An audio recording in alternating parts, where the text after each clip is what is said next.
Yeah, I'm doing a commentary on Duantry 4. So? Now, I don't hate this game, as it does manage to legitimately scare me from time to time, and the campiness can be really funny, and the gameplay works well for the tone it creates. But there's quite a few things about this game that knock it down from perfection. Josh, I already see a problem in your entry. Number one, you use a review for evidence, even though a review don't prove that game have a large fan base, because there are underrated games that get positive reviews, such as Grabbed by the Ghoulies.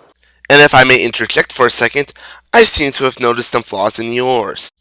First, you criticize him for using a review as quote-unquote evidence to put Resident Evil 5 on this list, yet that's all he did for putting Batman Arkham City on the same list.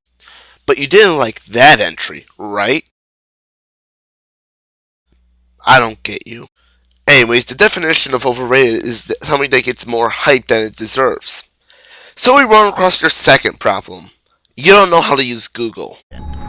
Most glaringly, the QuickTime events.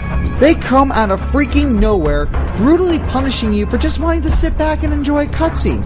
It just sucks so much of your enjoyment out of the game. Warnings would be nice. Well, the QuickTime events are really just trying to keep you on your toes. Do you know what else can keep you on your toes? Actually playing the game! Cutscenes are there for you to relax while the game dispenses exposition, not for you to quench your controller in anticipation for a QuickTime event. And I know I complimented the campiness earlier, but there's a lot of times when it just sucks the mood away. And of course... Leon!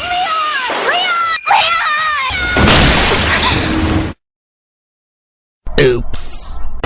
So instead of bringing the fan base, which isn't required, mind you, to do a mini rant on the game, and of course use nitpicking reasons to back up your points. Because, you know, things that annoy you take away from the mood the game is trying to present, or just plain unenjoyable, clearly means you're nitpicking. I love the Kingdom Hearts series. It is so much fun. These games have some of the best hack and slash engines ever put in a video game. These games are so flashy, so ridiculously fun.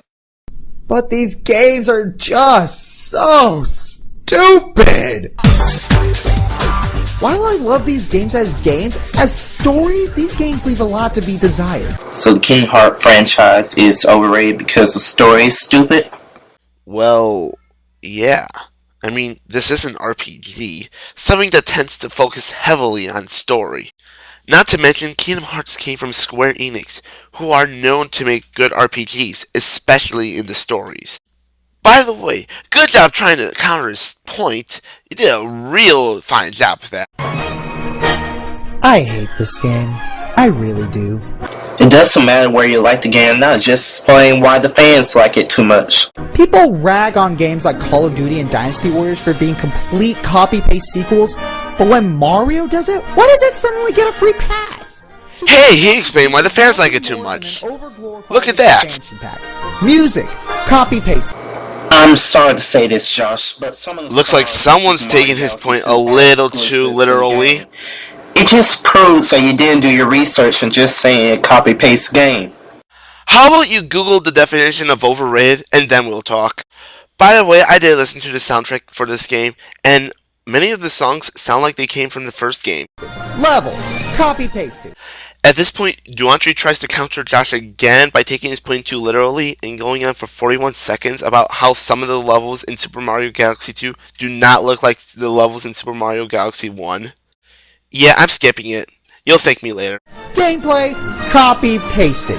So you ignored the new power-ups, Yoshi's fruits, and the new level designs and themes. All of which felt gimmicky. Don't fix it. It was broken from the first one as well. There is no obstacle you can't clear with a long jump and a spin. Which brings me to how insultingly easy this game is. The game is so afraid of you failing that it constantly holds your hand throughout the entire game. You realize that the only evidence you had to prove that the game is holding your hand is the super guide, which is optional, which means the game won't hold your hand unless you want it to be held. The cosmic guy, the help TVs, the numerous one-ups that are everywhere, the second player actually controlling a character. All these may be optional, but the game gives you too many ways to actually assist you.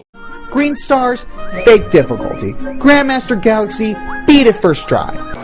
It was hard for them. Lastly, the level design is very stale. Besides thematic clones from the first game, for a game with the word galaxy in the title, there's very little space in the game at all.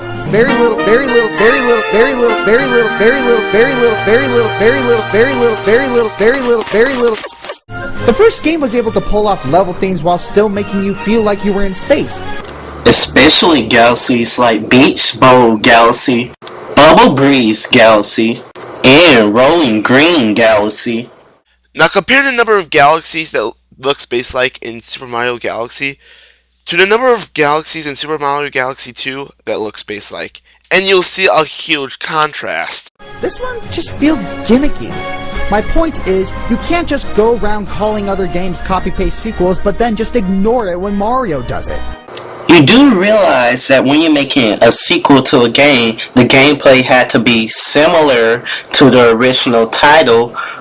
And I'm not trying to say that the sequel should be exactly like the original, but I'm saying that it should have a similar format of gameplay with some new innovation here and there. And we got Yoshi. And Josh, Woo. you still fail to prove why the game is overrated. Because basically you just ranted about the game instead of coming up with reason on why the fans like it too much. But he did. He spent over a minute doing so. What were you doing? Oh yeah, I forgot. You were too busy taking his points too literally. Besides, the point of this wasn't to tell us why the fans liked it, but to tell us why Josh thought it was overrated. So I hope you learned something today. That just because you're subscribed to me doesn't mean that I won't call you out on your shit.